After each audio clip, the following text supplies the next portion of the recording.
Welcome to the first port report of 2020. I'm Dooner here with Henry Byers and Laura Fava, all three of us in the same booth at the same time. Hello. We've been trying to pull it all together. Don't see that much.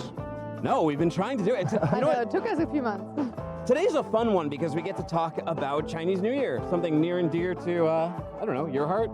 Absolutely, man. Chinese New Year's a big deal in ocean shipping, no doubt. Yeah, well, it's the bane of many ocean shippers' existence too, especially new ones who they try to put production orders in late November or December, and they're like, yeah, it won't be ready until April or May. After. And this is one of the worst of all because it's an early Chinese New Year, so it's even more challenging because you have the holidays in the U.S. followed by that soon after. Henry, we have a question to get to right off the bat. We are live streaming this. If you're listening to the podcast, you can watch this live streamed at 3 o'clock on FreightWaves social channels. We're on their YouTube. We are on LinkedIn, on Facebook, and also the FreightWaves TV app, which you can watch on your Apple TV, your smart TV, whatever you got. But right now, see, like I got us on our iPad right here. There's a question from Anne-Marie Kerr, and she says, Henry, you can take this one. Who do you have specializing in intermodal freight and forecasts? Yeah, she can certainly reach out to myself or Mike Baldendistel, both on LinkedIn. Mike Baldendistel, don't ask me how to spell his last name, but Henry Byers, HenryByers, hbyers@freightwaves.com. Reach out. We've got more intermodal data than about anything else. And as you know, in international shipping, intermodal can be a big part. Absolutely. So take it away. Henry will take it for you. You guys want to do some headlines before we get into talking about Chinese New Year? Yeah. Let's do it. All right. Let's give ship horn action, ceremonial ship horn. All right. This has been the big story. Trump threatens more economic sanctions against Iran, right? Iran. Yeah. Okay. Well, Trump, he's threatened some economic sanctions against them. We all know about the strike that's happened there, then the volley of missiles back. In a televised address to the nation on Wednesday, President Trump said the U.S. will pursue additional economic sanctions against Iran if the aftermath of missile attacks by the Middle East country against 2 American military installations in neighboring Iraq. He says, as long as I'm president of the United States, Iran will never have a nuclear weapon. How did he pronounce it? Did he pronounce it as Iran? Most of the time, don't get it right. It's Iran. Yeah. All right. Well, Iran fired ballistic missiles from inside its border. We all know about that. It was at military bases, and this is a developing thing. I think at any moment it's something there might be more news about this, and negative news. But it did sound like at the end that Trump administration said they're willing to work out a deal with them to allow both countries' economies to thrive. And I hope there is some backpedaling on this and everything does get resolved, because I don't know, you never want, like, especially at the beginning of a decade, starting out with just even more war.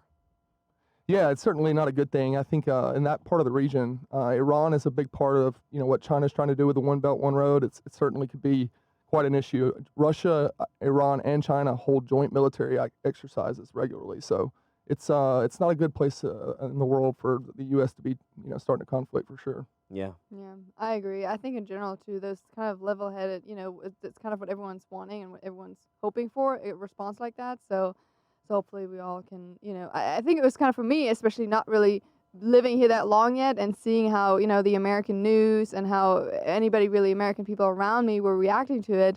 I had never had to deal with that.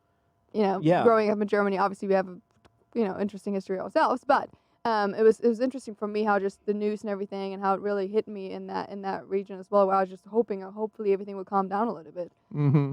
Yeah, I mean, I guess even though it's not at home, it hits closer to home, especially when you're in the country that may be on the verge of war. We might be a little more used to it. For most of my life, at least from the 90s onward, after the Cold War when I was a little kid. But then it seems like we've been at war with Middle East throughout the 90s and the 2000s, and it looks like the 2010s and 2020s may not be much different. Yeah, you can certainly look at Europe as an example of what war does to a place. I mean, Europe's, strategically, or not strategically, but in terms of geography, everybody's so close together. I mean, they all bombed each other for, years and years and years. The Europeans are like, this doesn't do us any good to just kill each other all the time, right? Now, these things have happened before. So when you were in Germany, I'm curious, what would your opinion be like on the news? Would it just be, okay, that's just happening somewhere else in the world? No, I think that we're definitely, I think with everything that has happened to Europe, so any European people, if it's Germans or not, are definitely following it. Just because you're always worried that it can, at some point, get too close to your home as well, right? No matter where in the world it happens. So it's always something negative, and we're always trying. And in general, now that everything that our country or in other European countries have gone through in the past, we're definitely more on that kind of. I would say most of the opinions are, let's figure this out, and let's not try and fight fire with fire. Yeah. And be a little bit more, diplomatic about it. So I think that's definitely the opinion, and I also think that people do care about it and follow it for sure. Yeah, and I think that when you put that nuclear element in there as well, the big nuclear pact that a lot of countries had signed, the nuclear treaty, and whenever the nuclear and war are put together, I think that attracts a lot more eyeballs to it. What else has been going on in the news, Laura? Yeah, I thought maybe just like with Chinese New Year and everything going up and going on, and rates always, in the ocean world or ocean container shipping, rates have not really moved much. And it's been really, really good for shippers all over the world. Rates have been pretty low. So I thought this article was quite interesting. Container line consolidation has failed to increase freight rates. To start a new year is a prime time to reflect upon not just the prior year, but also really on a long-term journey and what has happened in the past. And with all the ownership consolidation alliances, has the industry been able to charge more over time to move a container from port A to port B? The answer is no. And the reason for that is why? that Why can't they create the pricing power? Overcapacity. Larger built the big larger ships? Larger ships. larger All ships. these large ships that they've built, and obviously another answer for this is that mergers have been able to cut their costs, but they're not able to have the pricing power over those shippers just because of that overcapacity. And then basically they let spot rates dictate, set the pace for contract year. I just don't think they've been, very aggressive and very organized in terms of contract negotiations. Like these ocean alliances may make sense from a vessel sharing perspective, utilizing capacity together on different services, but certainly from like a contract negotiation standpoint, they're still competing against one another. So they're still undercutting each other's rates. So every 15 days you see the rate go up with the GRI, and then boom, boom, boom, it just goes down. And that's been the story all year, right? Yeah, exactly. And another interesting fact, I thought that over the 3 years between January 1st, 2017 and 2020, the global index is effectively unchanged, down 1%. So there's not any major changes, which is, I would say, crazy to see. Obviously, we had a few things here and there going on in between with the tariffs. But I do think, like you had said, it's really difficult for these ocean lines, even with those, even with merging and vessel sharing, unless you really build up to that contract season. Whereas when most of those, container pricing long-term contracts are being negotiated, until you can work up to that and then have that power, it's going to be really, really hard the next year. It seems like the rail lines, if you look at them as a parallel to, because it's a lot closer than inland trucking with like 10,000 carriers or 100,000 carriers or 500,000 carriers. You've only got a few steamship lines, but you mentioned those VSAs, and it's just crazy they're not able to control their pricing. But I guess you're also saying it's kind of self-inflicted with the big ships. Yeah, and it's a weird scenario. I certainly think that the trade war with China and the U.S. is certainly going to impact this, and it may be in a positive way in this perspective, because the Trans-Pacific eastbound and East Asia to Europe, those are the two dominant lanes, and this may shake that up a bit. You may see certain ocean lines able to increase rates where others may not be so lucky because they have the capacity that's already been there, they have the infrastructure built, the terminals secured, things like that. So it certainly could shake it up quite a bit. I think, we may be seeing the demise of the Trans-Pacific eastbound in some regard in terms of things going East Coast that may have to be renamed, right? It's not traveling east anymore, right? It's traveling west in a lot of cases. Yeah. So that kind of leads into, Q1. One of my headlines I thought was most interesting is what we've been kind of talking about for a while now, and that's, how worrisome this Q1 looks like in terms of volume. So on the Trans-Pacific eastbound, you've had the tariffs shaking us up quite a bit, getting U.S. importers worried about getting hit with these tariffs. They've been pushing demand forward. It happened in late 2018. It's happened again in 2019, predominantly through, from May forward. And right now, you're going to have probably a lapse in ocean volumes.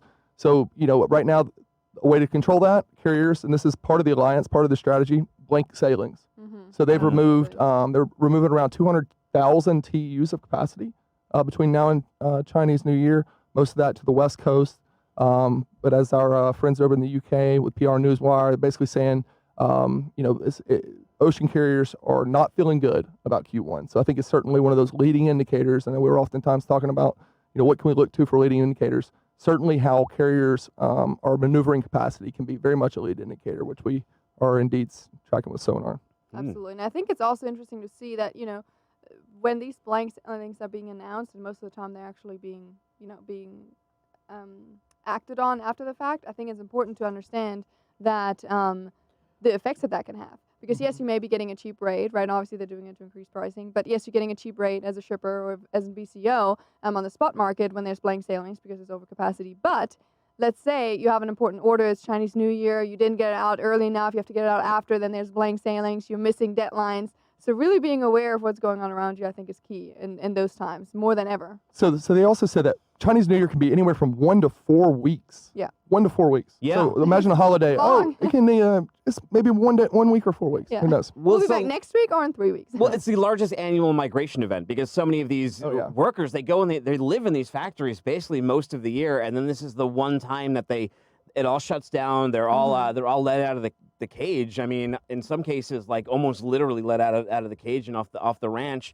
Some don't come back, some do. We'll get into that and talk about why Chinese New Year is such an impact and why it can go from either a month to a week when we get to that section. But we have a couple more headlines. One of them is about, this is an interesting trend. So digitally native stores. So we've seen a lot of these e-tailers come out, right? Especially from 2010 to 2020. We saw such a build out, especially like these mattress companies and all these e-commerce sales. Well, what's old is new again, because a lot of them, the new retail method is to open brick and mortar stores because digital advertising and digital penetration is getting so difficult that the number one way for discovery for a lot of these places now is to actually have a physical location.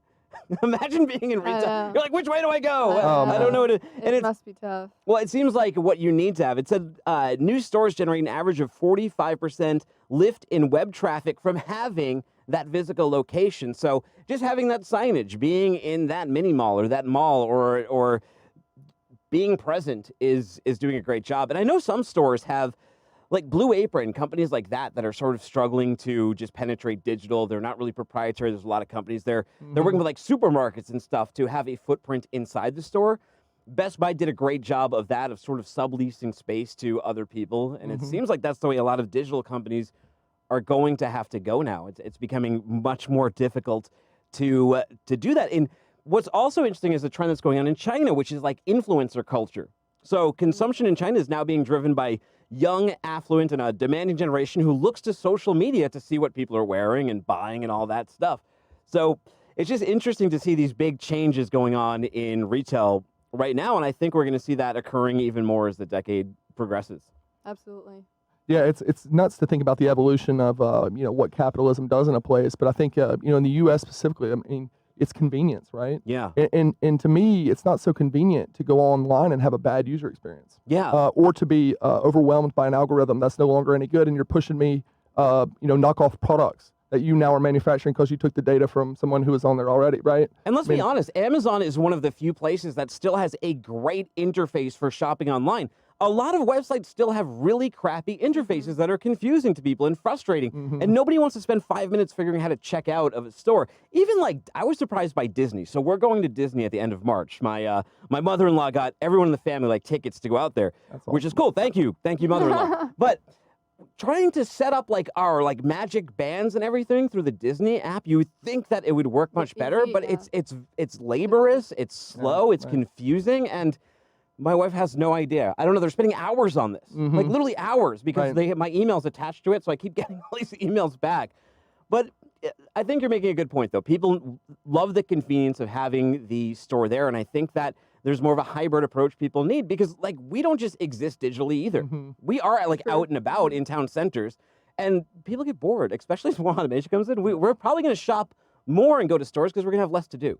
Yeah, what's interesting about China and the influencers is like, is that an advantage for the government and how they're trying to get the economy moving forward? Because I mean, if you think about it, the U.S. this happens naturally. This is like the natural evolution of how consumers react in the U.S. In China, they're a lot more governed by how the government likes to feel about consuming, right? So it's like, all right, will that if that were to change, is there going to be a pushback like there would be in the U.S. where it's like it's too much? I just want to go in a store and touch something. I just want to try it on. I just like that experience of me and my wife or me and my kids, whatever, going to the store, checking something out, right? There's Yeah, I sort of think the irony of individualism. Right. Yeah, I was gonna say, I think it's, I think it's natural to kind of always want what's not normal, almost, or what you don't That's a good have, point. right? So I think when everything is becoming so digital and you're able to have it within 24 hours and order online, at some point I think it will swing back, like you said. I think we're already seeing it now, where there's still people where it's just kind of this new, these people coming up between age of 16 or 25 that is cool to order online, and they obviously do it a lot. But they also like to go to the trendy new, kind of the antique stores, and that's all coming really back into the market. Yeah. And I think so. There's always these swings. There's always these ups and downs. So I think obviously having both as an option would be ideal. It's definitely the logistical challenge. I mean, think about it. You're trying to basically realize you now have to have DCs regionally all over the country. What were those DCs? They're your storefronts. Yeah. So Walmart has DCs all over the country. Dollar General has DCs all over the country. So it's just about running leaner inventory. And, in that sense, it may make sense. They're like, we're trying to save their stores. So it makes sense to try to sway it back the other way, right? Let's try to save the storefronts by influencers or whatever it may be. Well, because it seemed like only just last year people were like, well, what are we going to do with all the empty malls and the storefronts? And it's like, it looks like a new breed of stores, and maybe the new stores are micro stores, and they're sort of automated stores, and maybe you do get to touch the product, and they're showroomy style kind of things like Best Buy has been experimenting with. I was watching a business on YouTube, a very short documentary on the rise and fall of Juicy Couture. And I found that one interesting because if you were in the United States, especially I was in California, I was in Hollywood in 2001 when these things first came out, there were these velour tracksuits that it seemed like every single woman either had or wanted. It said juicy on the butt. Did they have these in Germany? And did it say juicy in German? Or No, it did not say that, but yeah, they're kind of cool. But yeah, we have them, but not with juicy on the butt. Well, so what was really interesting about this is they were one of the first companies to really, really get a hold an idea of influencer culture. So they would send the Paris Hiltons and the Lindsay Lohans of the world their velour tracksuits for free because they couldn't pay to traditionally advertise, and Instagram and social media really wasn't where it is now at all. I mean, I don't think MySpace or even Friendster had been out at that point in 2001. But it was really interesting how this grew. And then they said it was the recession in 2009 that killed brands like Juicy because it just wasn't cool to wear something that was so branded and so obviously $150 when people were losing their jobs around you. And that's how it went out of fashion. And that's an even more interesting point because if you think about it, okay, so what happens when there's another recession? Do you get set back some? You know what I mean? Like right now, it's everything's all good that you're flashing your things around on Instagram. But you're right. Like if everybody's losing their jobs, it's not so cool, right? It's it's never cool when somebody loses their job, right? It was also interesting that the people who could still buy them, they just didn't want to wear it though because it just wasn't the optics were not good of having. Yeah, I think it's always about trend too. You know what I mean? Like you said with the trends, and I think I agree with you. Those focused type brick and mortar stores, I think that's going to it's already up and coming. And I think it's going to continue that way unless we see something where it's not cool anymore, people can't afford it, and then it changes. You know who I think one of the best influencers would be is somebody that's not so just out there, right? Because I think you're right. Like people get annoyed if they've lost their jobs and they're looking at somebody like Paris Hilton's wearing your Juicy stuff, right? Yeah. But what about Warren Buffett always carrying around a can of Coke, man? I tell you what, that's selling millions of Coke, man. I tell you, and it has for years, man. Long-term investment. You think people wouldn't buy Cokes? Well, it's just someone who's ethically, morally is sound. You don't have to worry about unless something crazy were to happen. I mean, you never know what somebody's doing, I guess, behind the scenes. Another cool thing, another new technology, and I think we're going to hear all sorts of cool stuff. Tell us about this one, Laura. I know. This one was drone used by ports to increase in 2020, which I don't really think is a surprise. I think we've talked about this before here on the show, but it kind of happened by accident of how this all happened in Europe. And there's a few ports that are already using drones for specific things that are needed at the port. But here in the U.S., they said it was going to grow. And I thought the most interesting part about that is because we've talked about kind of the issues that we've had with the drug busts and customs. And there's plenty of other uses for drones at ports, but one of the big ones that I thought was most interesting was for using those to make those not really examinations, but just the initial check on these. Oh, that's creepy. Wait, they have X-ray eyes on? I was about to say. Yeah, no, that's another level of creepy. Drones are just flying and looking in your house. I can see them doing security, but wait, they can. Yeah, they got the X-ray specs now. Well, what a creepy story, Laura. Jeez. So I thought that was just interesting. This is going to be the creepy decade. It really is. Yeah. Do you don't think last year was well? I guess second. The second half. Second half was a little creepy. I was going to say second half of this one was already kind of creepy. But I just think that we've talked about the containers, the automated trains, at ports, now drones. I think that in general, this industry has always been seen as old school, and having these automated trains as well as drones coming into place to really make it more automated and efficient, so you don't have as many manual activities going on at these ports. Yeah. Because it's just, and nothing against, obviously, I think those jobs are great for any country and any port and the economy, but I think you can really use those in other areas. And some of these manual, day-to-day operational activities that these ports is just sucking time out. It's just making people get their containers 3 hours later than they already should have, right? Sure. It just saves time and makes it more efficient. It's inefficient, absolutely. This last one, it looks like a byproduct of the trade war. Tell us about it. Yeah, man, it's just about India, seeing some of the highest volumes they've seen, even over the last 14 months. I mean, the story there being, U.S. importers, manufacturers looking to move out of China, and I like the fact that a lot of what's being said now is the fact that this was already kind of happening. Yeah. Right. It's not just so much the trade war. The trade war has just kind of kicked it in the butt, you could say, a little bit. Kind of said, hey, wages are rising. Find a new home, and that home has a lot of time been India. But right now, I've talked to a few shippers that we have as current clients. There's challenges in India, man. There's infrastructure challenges. There's container challenges in inland depots. And number one, there's protests all the time. So right now, there's just this huge civil unrest from citizenship law they're battling. But you just have the Indians are very passionate, very passionate people that like the French, they take to the streets. Absolutely. And I agree with you on that when it comes to the infrastructure and also that unrest. Because I remember a few times actually that I would, and it was a year and a half or 2 years ago, so I would get updates on that from my partners in India, telling me that, hey, in the next 2 weeks, I'm not really sure if I can move anything because we have this unrest and we're not going to the office, we're working from home. Yeah. So I do think that it's a legit concern. Obviously hoping that it's going to get better at some point, but I think definitely if someone decides to move some of their manufacturing or move towards suppliers in India and those areas, to be aware of those, just so you have a backup plan, really. Yeah, when I was working for a broker in Massachusetts, I had this saddle company that had approached me. They made horse saddles, and they were looking to move operations out of China just because costs were going up, and they've been going up exponentially. So, like you mentioned, it's not just the trade war that has caused people to look elsewhere. So they connected with this guy Santouche over in India, and they were going over there to see if they could bring their manufacturing over to that. But the problem is that infrastructure you mentioned, and they didn't want their leather saddles put in some of these warehouses that were just covered with tarps. Like, it is not up to the standard that you're thinking of in many of the other places you'd be sourcing supply chain goods from, and that's what makes that such a challenge. Yeah, I mean, I think the World Bank does like a whole logistics analysis in terms of infrastructure in countries, and I would say that India still ranks fairly low in that sense. But I think it's not just the infrastructure for logistics. Even if you build all these roads, even if you build all these railways, you've got containers for days. It's about what's the quality of life? Can you get water for these people to drink, food for them to eat? So you start to see the real interconnectedness of the global economy when you see stuff like this, because capitalism is the evolution, obviously, but you see a lot of it's trials and tribulations of a good American dream, you could say, right? You know what? We mentioned Juicy Couture, right? And how Paris Hilton and influencers. And at the time, there was kind of like a nouveau 80s, that early 2000s. People had some extra money to go around. It was fine to try to be Paris Hilton.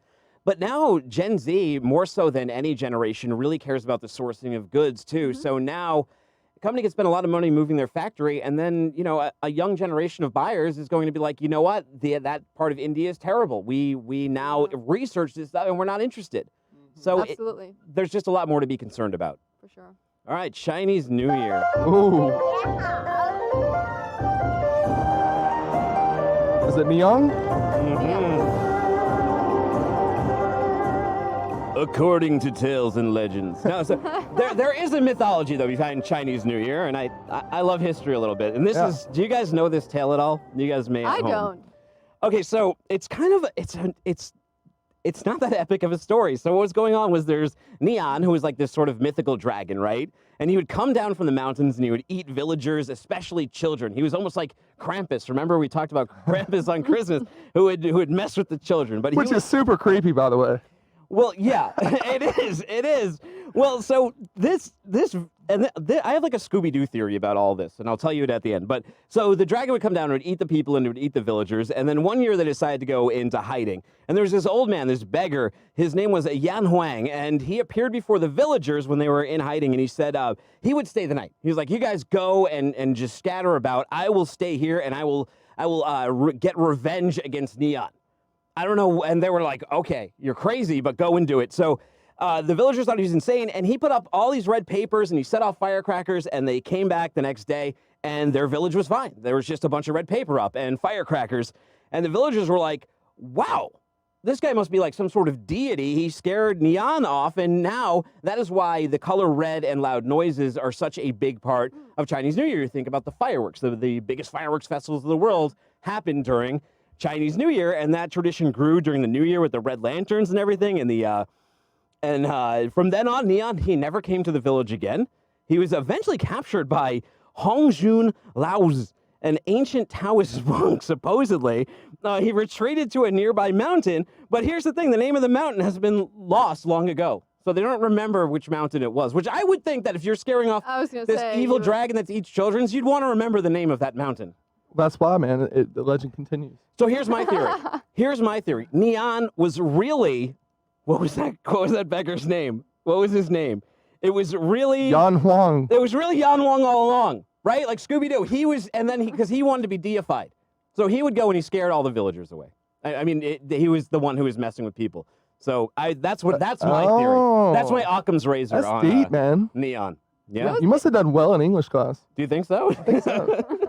You're reading into that pretty hard. I just heard red a lot. Yeah. Well, guys, it's Year of the Metal Rat. Did you know that? Metal rat. It's the Year of the Metal Rat. And here's what that means, though, in terms of the Chinese zodiac. The rat is actually the first in the Chinese zodiac, so he's the baby. He's like the Aries of the zodiac. It is said that during the race, the rat was riding on the back of an ox, and during the last moment, it jumped forward, crossing the finish line just before the ox, like a true rat. Like, it was like, "Okay, I'll ride with you," and then just jumped right over the end. And actually, the story about the Great Race is the whole Chinese zodiac is based around this race. I don't know if you guys have looked into it before, but most of the animals die like during this race. They drown and stuff. But this rat, he was smart, and he got on. Because rats, the same way we look at them culturally, they're thought of as cunning. They're thought of as very social, expressive, talkative. They like to be around people, and they treat their friends like they are family. Rats are very hardworking people, right? And I guess real rats probably are too. Very hardworking, very smart. They would give it all to achieve their goals. Ride on the back of an ox. Give up your friendship too, though. Yeah. They're very organized. Yeah, I was going to say. Perfectionists. They say they're great at careers in business or politics. Rats like to make money, but they spend it all. And they're very careful about lending it to others. So they're kind of maybe like Paris Hilton. Maybe they're wearing that juicy couture as they cross that finish line. When was this story written? A long, long time ago. I mean, we're talking about China here, right? This is a very ancient story. I'm kidding. So it's a lunar calendar, right? It's based on the movement of the moon. Well, I guess that works, based on the movement of the moon. Usually it falls on a day between mid-January and mid-February. 2020 Chinese New Year is January 25th, also called the Spring Festival. Chinese New Year, it starts a new animal zodiac. There's 60 years in all, 12 animals in them. You got the rat, ox, tiger, rabbit, dragon, snake, horse, sheep, monkey, rooster, dog, and the pig. I think we're just coming out of the pig. Celebration lasts 15 days, right? And this is where it starts to affect supply chain for a couple reasons. First is that it lasts 15 days. But the second one, and the reason why you said it can last a month, is because it is 6th of the world's population celebrate it, but it is the world's largest migration event. So a lot of people work in their factory could be in Shanghai, but their home could be completely on the other side of China. Yeah, it takes a couple weeks, I bet, to recover from the hangovers. Yeah, to get back and forth. Rice wine over there. It's the largest public holiday in the whole country. Employees have 7 to 12 days off of work. Some take even longer. Students have the entire month off. The holiday is from the 24th to the 30th this year.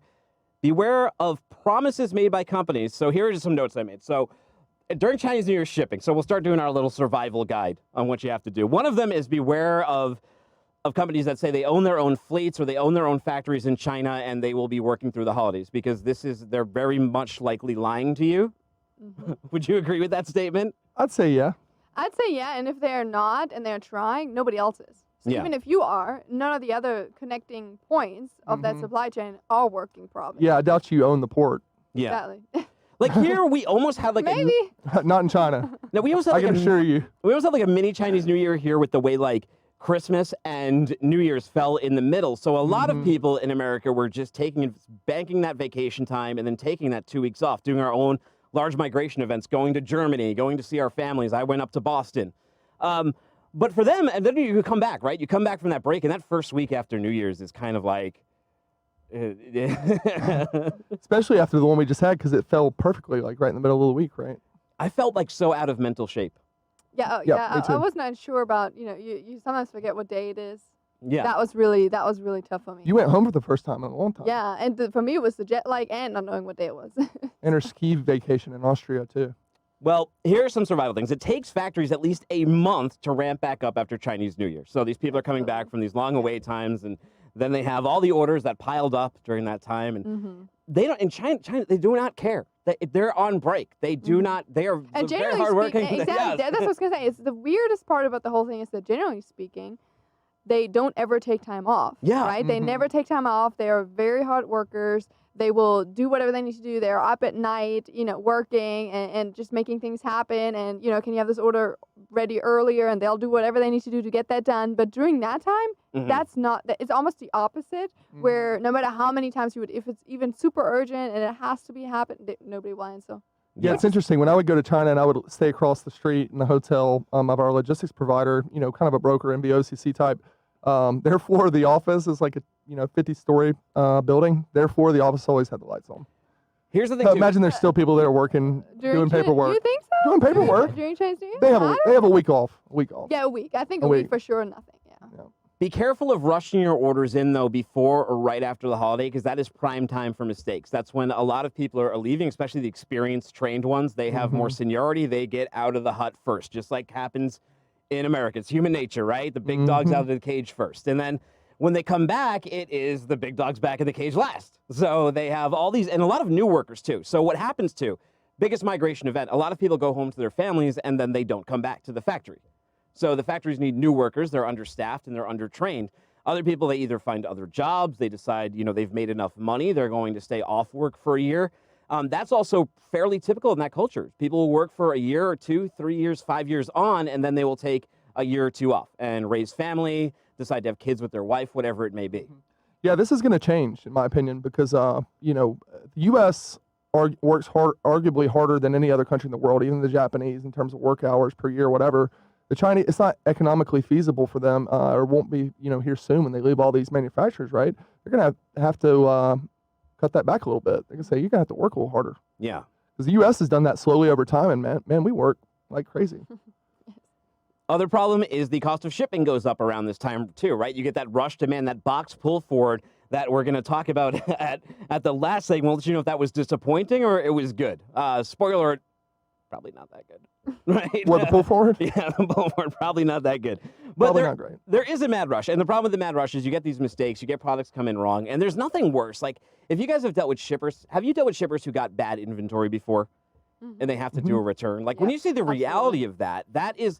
Because if you are like their trusted broker, you were there when they put in the PO and you booked the shipment and you saw how long it took to get here and how long it took them to go to the factory and how long the warehouse, how long it took them to open those boxes or send it out to store, God notice. forbid, and realize that something went wrong and then set up the return. I mean, this is like a 6-month process of revenue just being tied up. And you're not being able to make any profit with it. I know. Ship it back. And they don't know how to do it. They move everything FOB, and now they're having to turn around and send an export. yeah. They're like, what is an export? Oh, yeah, they have no idea. Yeah, They've right. never done it, and it's their first experience. This can put companies out of business. Like, I knew a girl who went on Shark Tank. Fortunately, she didn't go out of business, but she had to do her first order, like the hardest thing, like the funding. So they got the prototype in, but then the mats they actually sent her were all messed up. Oh, I watched that one. Okay. Yeah, Yeah. she had 5,000 of these, like, I don't want to say the name too much. 'cause I don't wanna, yeah, but she had 5,000 of Yeah, these I mats come back, and then you're stuck with that inventory, and it's very hard to get refunds from a lot of these factories because not a lot of them are not on the up and up. They will completely, they'll be like, that's not us anymore. We are not Huangzhang factory. We are Huangzhuai factory now. Yeah. Well, and imagine, you didn't only pay for the shipping, for the goods, but you also pay duties and taxes. You know what I Yeah. mean? So it's all like you said, it's like it's not just the product itself. This is what puts shipping. companies out of business. No, it does. Yeah. Yeah, absolutely. And if it's big enough, you set up a duty drawback. So if this ever happens, you get bad inventory. A lot of companies don't. When I was at FedEx, I did duty drawback, and it's like the best kept secret in supply chain because you can get 99% of your duties back if you destroy it or if you re-export, if you send it someplace else. So if you have a big enough shipment that's worthwhile doing, go ahead. And usually, by worthwhile, I mean at least $10,000 in duty and up, because a lot of drawback firms won't bother setting up privileges and all the payback if you don't have something akin to that. But if you do, by all means, it is completely worth it to set up a drawback program. I highly recommend it. Yeah, and a little note to all the shippers out there, if you have a re-export, I mean, if somebody's handling all your imports, like, don't penny pinch on the export. A couple $100 extra, right? I mean, like, you're only making $50 a container. I mean, goodness gracious, it's one of the most low margin businesses I've ever seen in my life. But the most trash freight in the game is return freight because everybody hates it. It's never in a rush to be anywhere. Well, even after the NVOCC freight forwarder, you're going to be like, oh, can I pick it up next week? Yeah. What about next? It keeps getting pushed back. That's the holidays. What about February? Well, and now the holidays more, especially because of e-commerce, more and more returns are piling up, and it's that. I think that's one of those big issues that we're going to have to confront during this decade as well is the issue of returns. Policy. Yeah, and that Amazon effect. Yeah, absolutely. Well, and people are just over ordering, right? Yeah. It's not just the return itself, but it's also the initial over ordering and then the return. So it's really hard to plan for that as a business because if people are over ordering and you're showing that history, how do you know what the actual POs you have to have are? And I think that gets quite difficult because then you have shipping involved, and then if you go back in time, it's really, really difficult to pre-plan, which is ultimately what saves you in times like Chinese New Year. Yeah, the Europeans, I think, have taught us, anything, it's recycling, right? It's like the way you basically like tax people for wasting too much, right? I hate to talk about raising taxes in any regard, but at the same time, like, if the planet's at stake, I mean, we really have to reconsider it because I told you, we make a list before Christmas. I literally didn't get anything that I didn't already want. Zero waste there. I had a mountain of cardboard. No kidding. I'm 6'8". It was over me. With a baby that's coming, and man, what a bunch of waste. And I hope that's getting recycled. I think it's probably not. Well, and think about it too, because you don't just get the box that it cut, like the little packaging. You also get the actual Amazon box plus those plastic poofy things, the pillows. Protected. Yeah, and sometimes you have the pillows, the thingies in there without it actually having to be protected. Yeah, they're just in there at like all it's a times. book. Yeah. Man, I was nerding out going through those boxes. I was seeing the PO numbers. I'd like go into the computer. I'd type in that PO number, find it in the customs data, and I'd be like, oh, restoration hardware. Got it. Vietnam to Oakland. This is how you spend your holiday. No, man, it's just interesting. Here's the other thing. So here's your other piece of holiday survival guide. There will be factories that say to you to give them a deposit. They're like, okay, give us a deposit. We will make it right after the new year. Never do this. You're probably getting scammed because the company will take your deposit. Everyone will come back and they'll be like, I don't know what happened to your deposit, or we're not in business anymore. And thank you for the money. Sounds like you had experience with that. Well, the hardest thing about doing business, man, is that now your money's overseas, right? And now you got to deal with everything in a Chinese court. And a lot of companies can't, and they have to eat this money. And so many shippers out there, they know this. Like, we're not, the ones who haven't experienced it yet are in for a rude awakening. Mm-hmm. Yeah, you're getting deep there, man. With I don't know how this world operates like it does sometimes. Like, how do retailers and carriers like the two things I kind of like blows my, like, I wouldn't want to start a carrier right now, and I wouldn't want to start a retail store because it's so hard, especially with like the way the margins are cut and the returns, and like even digital brokerages make it so hard, and even transparency of rates. Things like Sonar, they make it harder for carriers. Mm-hmm. Now, we love bringing transparency to the market, but in a way it does by allowing the transparency means that in our shadow realm, it makes us, we were brokers, a lot harder to be like, no, this is a rate, and we're actually, we have $700 in margin on it, or whatever it may be. Yeah, man, it would be so funny if somebody like just bought a barge and tried to work their way up to being like an ocean line. Because if you did that, you would be like mad respect, I was gonna say that's quite impressive. That's the thing too. In today's really how it's working is that wouldn't even be possible, right? Like, even if someone tried, you couldn't, because barely the current alliances and the current ocean carriers are surviving. So imagine if you were trying to start out. It's just that supply and demand and the way it's currently working out for those carriers is quite tough. I will say though, it's probably the best time to build a very forward-looking vessel, right? Yeah. Because I mean, the technologies are changing, right? There's a lot of costs being incurred. Yeah. Probably, hey, let's raise some money. Let's go buy a vessel, right? Yeah, I was talking Oh about man. Let's buy a container ship. we were talking on Road Dog about driver retention last weekend, and one of the points that someone brought up, he was an owner-operator, and he was talking about technology, and he's like, I mean, the bad thing about technology is he's bought all these ELDs knowing that he's stuck with them for like 10 years paying off this investment. So if technology changes or better ELDs come on the market with better telematics and things with like fuel regulate, all those kind of things, it doesn't matter because he's stuck with this 10-year-old technology that only ages every year. This happens when you build these giant vessels. So sometimes we wonder, like you have to wonder why the steamship lines, because a lot of them can't even come into most of the ports, right? They can only go certain places. Yeah. But I will say, man, think about artificial intelligence. It's so well poised for ocean shipping. Oh, yeah. I mean, my goodness. So now you take off all these like crews, you take out all that labor. Yeah. It may be super profitable in the future. When everybody else is dies out, Maersk owns every vessel in the water. I mean, there's no one really looking at that, to be honest with you. I can't think of one organization that's really being, outspoken about the consolidation of ocean carriers into somewhat of a monopoly in a lot of cases. You think like navigation tech for that, like the AI navigation tech is where there's a big opportunity? Man, but think about it. I mean, that's going to have to be very sophisticated because it gets nasty out there. It does. It does. And you follow it. Like in Sonar now, we can track all the boats on all the vessels on the water. Yeah. How many are there usually at one time? Oh, God. I mean, it's got to be hundreds of thousands. So we're easily. So in terms of like replacing all of that with this automated robot fleet, we're talking like we're years and years away from that. Think about how many crews operate those boats, man. It's in the ports. In the ports, that's right. I hate it for the unions and stuff, but I mean, I just think it's, ocean, we've always said it, it's so slow moving. It's such a shame it can't be more efficient. It should be the most efficient of all. Exactly, because you have more time. Yeah, you have more time, and so it's actually quite predictable.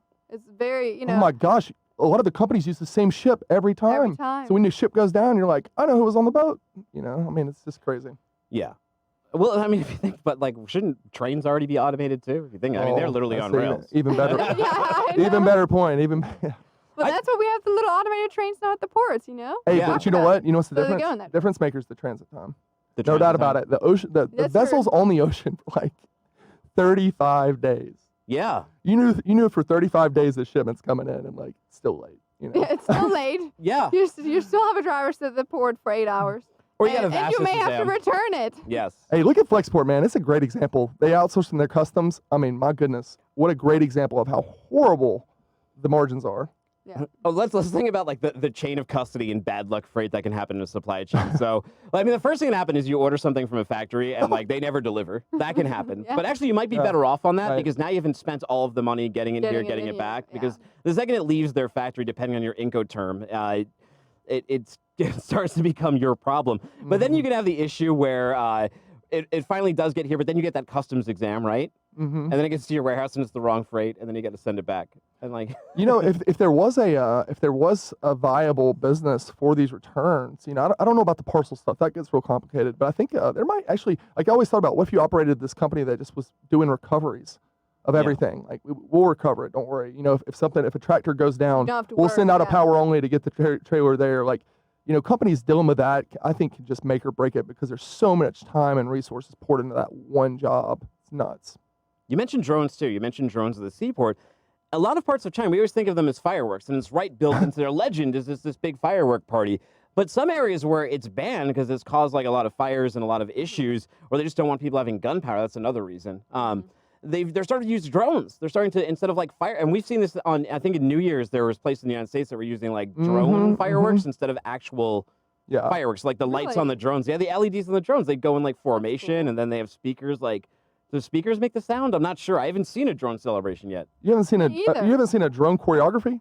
I've seen like the videos, but like, how does it sound like when you're there? I know, 'cause I've been to like a fireworks one. I know what that sounds like. I think that's a little weird too when you're expecting the fireworks and it's loud and they just set off some bombs. And they then just put off bombs. Just rock the country. Just bomb.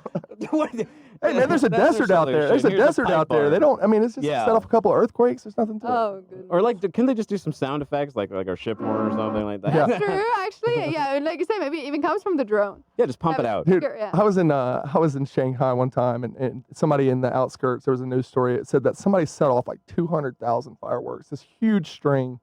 I mean, can you imagine? It's probably total chaos. It's got to be. Fireworks are one of those things, though, that Mr. like, Bean, man. fireworks seem like they'd be exciting until you actually like, kind of get there, and it's kind of a big hassle. And after they go, you're like, eh. Well, so fireworks for us in Germany for New Year's is the thing. Oh, That's yeah. hilarious.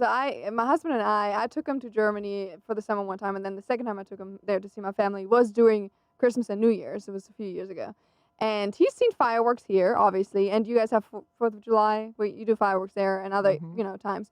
Well, in Germany specifically, you're only allowed throughout the whole year by yourself as an individual to have fireworks on New Year's Eve. That's it. The next day, if you do it, police will come and they arrest you. But during New Year's Eve, we are big time fireworks. I mean, it's the morning after. It's really sad actually because all the trash on the floor. But our yard, and we don't live in the middle of the city in Berlin, but kind of outside, the yard is completely full. I mean, we are, I don't know what it is with us, why we're so into that, but everyone goes out, and I mean, literally, my mom was texting me and sending me pictures of all the stuff she bought for fireworks because she just loves it. I mean, we had tons of stuff at home, and it's just what we do. And he was, like I said, he had never seen a firework like that in his life. And he's seen professional fireworks in the U.S., but he said from my house, just looking at what the neighbors did, crazy. Yeah, what's it with Germans and rockets? I don't know. I guess we're into You it. basically like invented rockets. Maybe, yeah. We basically stole your scientists after the war, but yeah, true. you're still your scientists. Yeah, that, maybe because of all that, our sadness, we're like, well, now we at least can do What was his small name? rockets in our yard. Von, what was his name? The main guy who, basically invented like modern day rocket technology. I don't know. No. I'll Send have us to the look it moon? up. You don't know it? I don't know. It's Von Warden or something. I don't like know. Neil Armstrong wasn't that guy. that? Operation Paperclip. Look it up. Operation Paperclip. All right, so we mentioned it. We talked about it. So what's going on with the pull forward, the box dump? It was disappointing. What happened there? The pull forward this year? Yeah. Oh yeah, man. It's totally kept volumes artificially inflated. I think from May to the end of the year, you had a number of different tariff threats, and the tariffs would get delayed or canceled. So import volumes were artificially inflated because it should have been in a downturn, right? Because 2018 was some of the most largest amount of volume that we've ever seen, right? Yeah. Los Angeles handled about 200,000 additional TEUs than they should have. It was playing out like that. So it's probably 200,000 to 300,000 over the course of May to the end of December. That's why I think that especially there's going to be a large downturn Q1, Q2 this year. Yeah, actually, you're quoted in our article here. You said this year is different. Really? You continued. Yeah, it says on January 3rd, FreightWaves Whoa, market whoa. maritime expert Henry Byers, you opined this year is different. The continued tariff threats from the Trump administration, coupled with an earlier than normal Chinese New Year, which officially begins on January 25th, has likely led many U.S. importers to move much of their volume in 2019. This means that U.S. container ports are not likely to receive their typical bump in volumes that they're used to. There's going to be a little bump. Yeah. I can tell you But because it's not gonna- yeah. we can see the shipments before they leave. So we know there's going to be a little bump. That's why rates went up a little bit. Mhm. It only went up about $200. I think right now, what we'll be expecting if it was last year, the year before, I mean, there's It would be a huge lot more, increases, yeah, 300 or 400 at a exactly. minimum. Yeah. Normally 6 or 7. And I think, like you said, we always have to look at the difference and compare it to the year before, the years before. You know what I mean? Like, yes, there's a bump, but is the bump as big as it normally is? No. Hey, but just take some ships off the water, right? Those blank sailings. What do you think that's going to do to trucking freight? So for those of you who are doing the inland stuff, Chinese New Year has to have an impact on this, right? Because a lot less freight are coming in, especially on the dray side. So what are the impacts of that? Where I guess because we have an earlier Chinese New Year, what will the impacts be of that, and when should they look forward to those, or not look forward to them? So there's that big pull forward in 2019 before that December 15th tariff deadline. There was another one before September. So you're seeing those volumes. Volumes are still going to be up in the truckload industry. Now I'm speaking to the van, palletized, stuff that moves easily, dry van, right? Comes over in containers. So stuff that would be loaded in those dry containers. You're basically going to see that play out. It usually takes about a month to 2 months for that to fully move out of the supply chain. So I'm kind of, maybe I should just call it right here, right? Maybe. Yeah. Well, it's going to be March 15th. It's going to be like towards the end of March, we're going to see volumes, I think, start to decline. I mean, it was May of was made, but that was a late Chinese New Year. Exactly. Yeah. Yeah. That was a late Chinese New Year. So that's what I mean. Like this early Chinese New Year is very significant. And as a shipper, NVOCC freight forwarder should always know when Chinese New Year is. Yeah. You're For in like the metal now. 3 years in advance, right? Like you have to. Yeah. 'Cause it affects everything. All the numbers are all skewed. That's why in Sonar we like track those holidays because they're all skewed.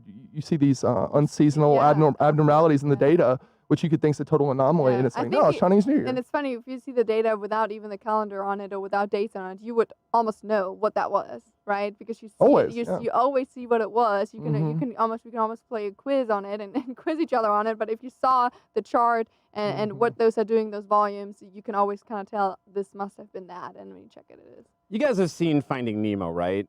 Finding Dory. Mhm. You know, like Dory, like the fish with no memory. It has like Mhm. 3-second memory. That seems to happen a lot in shipping when you're working at a broker too. Like people just like from shipment to shipment, they never remember the protocol. But Chinese New Year is like the number one thing that just seems to like sneak up on a lot of shippers out there. They're always like shocked. They're like, Yeah. "What? Chinese New Year?" You're like, "Yeah, same as last year." And I know like because it doesn't fall on the same date, it actually can be kind of confusing. Oh, But if yeah. there's the one calendar, if you're in shipping, that you should know as well as the what do we call this? The Gregorian calendar? Is that what ours is? Yeah, ours. Yeah. Yeah, I think so. It's the Oh Gregorian. man, It should be the Chinese zodiacal you should calendar. be on the Greatest Jeopardy. Yeah. Is that going on? I heard 14 million people watching Oh, that. it's so awesome, man. Yeah. I feel bad for Brad though. He's getting dominated. I haven't been watching it. Ken and James are just going gangbusters on that show, man. It's nuts. Who's so hosting smart. it? Who? Yeah. Who's hosting it? Oh, Alex Trebek. Okay, I thought he was sick. I thought he got sick. He's hasn't really taken a leave. Maybe once Oh. or twice. Yeah. So, yeah. Hardworking guy. You're thinking about Pat Sajak. No. Oh, it's Pat Sajak? Oh man, he and my wife. It's kind of. I guess it's kind of sad, right? no, I know the Watching Wheel of difference Fortune between and Jeopardy. No, we love it, man. Wow. Is Vanna we White battle still it kicking? out. Is she still turning left? No, it's Pat Sajak's daughter. Oh, what happened to Vanna White? She's hosting. Oh, she's hosting while Pat Sajak is. They like switched. Whoa, dude, you're in the Whoa. yeah. Your mind's blown. What time are these on TV? Are they still like 7:00, like during dinner time? 6:30 and 7. Yeah, right. Okay. It's like the price. It's just like the Price is Right. It's just like the show that's just expected. I don't catch. All right, so we got about 5 minutes left. What have you guys been up to since you got back from the break? What is what's on the docket for Jane? Why would someone want to get in touch with you? Those kind of things. You want to start? No, you go ahead. Okay. Well, I I'll mean, close it out. I just been thrown back in the fire, man. We, just a lot of deals we've been closing. Just making sure the customers are taken care of, understand the data. Because what I'm dealing with is more on the ocean side. So there's just a lot of moving parts, right? It's Yeah. kind of hard to understand, but once you understand it and you see the data work out over time, you start to really understand it. It's actually really cool to see. So I've just been going out, visiting with these customers, educating them, and working with a lot of people that Laura's working with because she's helping a lot with the customer success team, really leading that team. She's done a tremendous job. So it's just been a lot of that. Yeah. What's the number one thing that the question you're asked about Sonar from like ocean shippers? You said you're dealing with a bunch of them, and this is a show where we talk mostly about ocean shipping. So what are some questions some people may have, or they may like, what does Sonar do for ocean? Yeah, that's the number one question, no Yeah. doubt. And it's such a a huge answer. Sometimes it's hard to answer because the person has to be somewhat familiar with ocean shipping to understand really what I'm referring to when I talk about the customs data, stuff like that. But once I start, people who get it and people who in truckload that may operate intermodal, they may operate as an MVOCC. Those guys are starting to really understand it. So it's really cool. So they're always asking me, what does this mean? How can you interpret? They're trying to get to the leading indicator. Yeah. Which we now have shipments before they depart. What's expected demand going to be like? So really, for the first time ever, in terms of that downstream truckload freight and demand for both the intermodal and the truckload market, we're able to see more of that than we've ever seen before. So it's really cool because these forecasts are just getting really, really insane. I think, just to add on to that, I think anybody that's really on the transportation provider side or shipper side, ocean, truckload, LTL, anything really, I think it's always about supply and demand, right? That's what drives price. And I think there's a lot of noise around what that looks like. And there's, maybe a few providers that can help you out with that. But I have a feeling that, what we're really trying to do is give you it in real time so that you can make decisions before it's too late. Because looking sometimes at this historical data, of course, history is going to tell you also what should happen. But how many times have we been really where it didn't happen that way?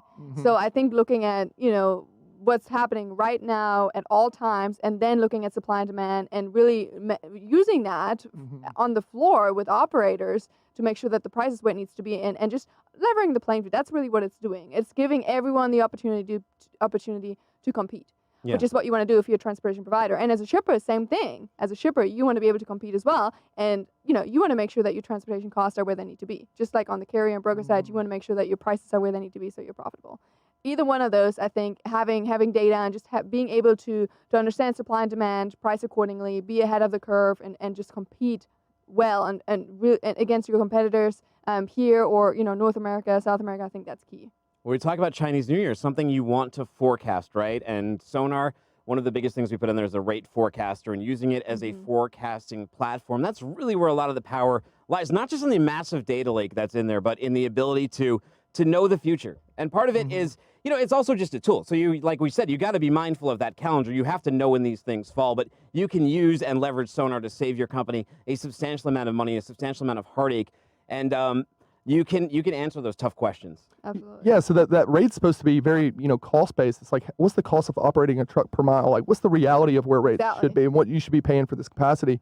We've had a lot of success in the drayage industry, so, interestingly enough. Yeah. So if you take that rate and then you double it for that, you know, round trip, right? Yeah. So you got to go out and back to the port. People have been like, man, that's like dead on, because drayage rates don't really change a whole lot. Yeah, and putting it all together too, because there's so many different modes, right? We talk about, you know, dry-van, flatbed, reefer, ocean shipping, air shipping, anything drayage, but putting it all in one big picture, because plenty of people that are kind of involved in a little bit, right? You maybe do some warehousing, but you're also doing some drayage and maybe some, you know, dry-van. And being able to put all those together and really get a big picture for your business, for all of it, that's really what Sonar can do for you, and I think that's quite exciting. People are like more interested in like driving revenue right now, but I think you're going to see, once people understand a lot of this freight originates overseas, so it makes sense to understand what demand's going to be like in the future. You're going to see people start being position yourself to succeed. Take advantage of pricing. I mean, what would you do if you knew rates were going to go up in 30 days? We'll tell you next episode. We are out of time. But guys, check out our all-day live streams on FreightWaves social channels, on our LinkedIn, YouTube, Facebook, and the FreightWaves TV app. Download that. You can subscribe to this show, Port Report, on Spotify, Stitcher, Apple Podcasts, everywhere podcasts are heard around the world, or subscribe to Freightcast. Get every single FreightWaves podcast in one place. You can follow me at Timothy Dooner. That's DOONER. HBuyers at FreightWaves.com. L5 at FreightWaves.com. Thank you for joining us on this first. Give me a horn.